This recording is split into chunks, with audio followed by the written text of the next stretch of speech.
Alright, I found this safe laying alongside of the road for free. It was laying in a pile of junk when a house was being cleaned out. I could not retrieve the combination. Sentry will give you the combination for a generous amount of $30 if you have the serial number and the model number. This one was missing the model number. There was still a serial number down here that I could read. So I couldn't pay $30 to get it. It's a nice safe. It doesn't have a lot of value. It isn't old enough to have real value, 22 inches tall. So I had to find an alternative method to open it. Now I've been doing this for many years, and I know that whether you buy a safe or you find it for free, there's nothing of any value that's in it. And this one held true. There was absolutely nothing in it. So the first thing you want to do, if you want to open your safe very quickly, you need to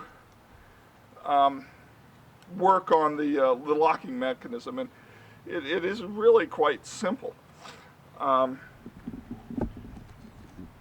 What you do is you take a screwdriver and you remove that little piece of foil right there.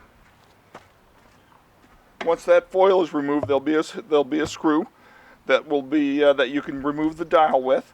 Once the dial is out, then you can take a hammer and a punch, and simply take the hammer and the punch and pound backward. Now each time you make a hit, you will need to check the handle to see if it's been freed. And so what you're trying to do is pound the locking mechanism backward. And here's a better view of that locking mechanism. So you're trying to pound this cylinder backward so that it frees the lock to move. Now one of the downfalls is sometimes other stuff gets in the way, but once this is pounded this direction, you should be able to engage the handle and unlock the safe. Now that would ruin the safe as a general rule.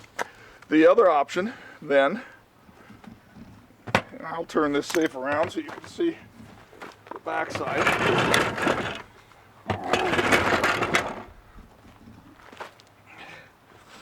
Is to drill a hole in the back side of the safe right about where you would envision the locking mechanism, so that you can take a very long handled screwdriver, kind of like this, and reach in there to remove the cover. Once the cover is removed, you can see the dials and then open your safe.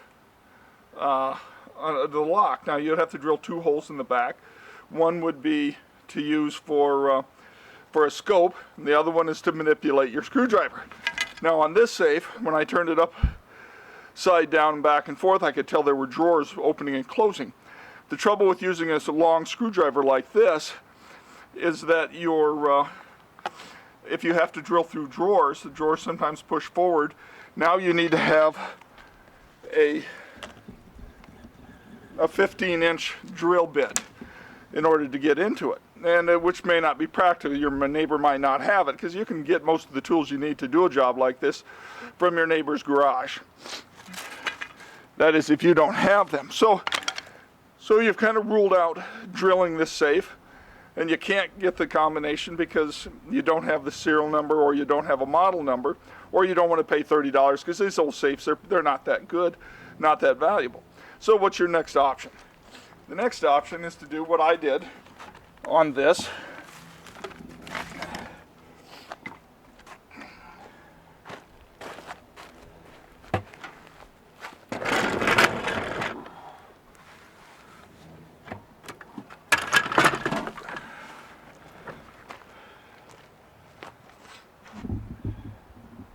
And that's to go in toward the bottom.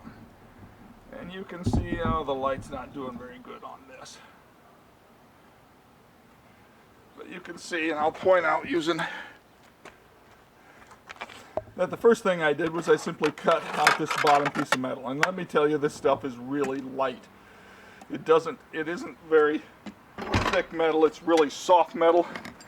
I use I use a grinder, 4.5-inch grinder, and went through 2 cutting wheels as the total cost of materials used to open the bottom of the safe. Once you have that open, you will see a second metal layer. On that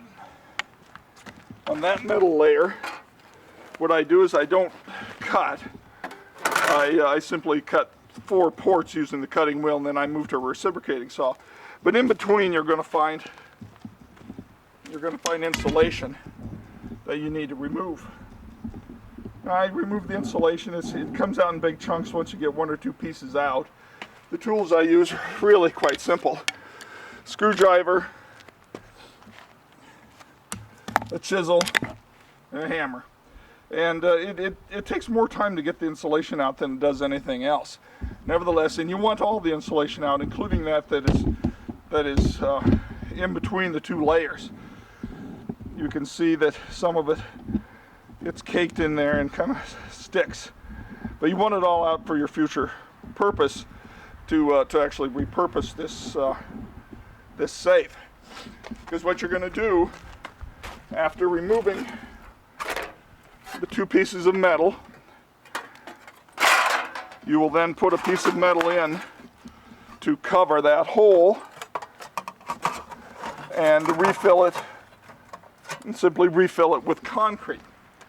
And by refilling it with concrete, you end up putting a new false bottom in.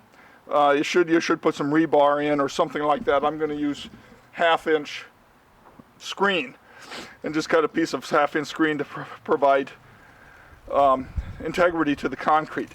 And I will remove all the concrete from the sides so that the concrete can flow into there before I put in my screen.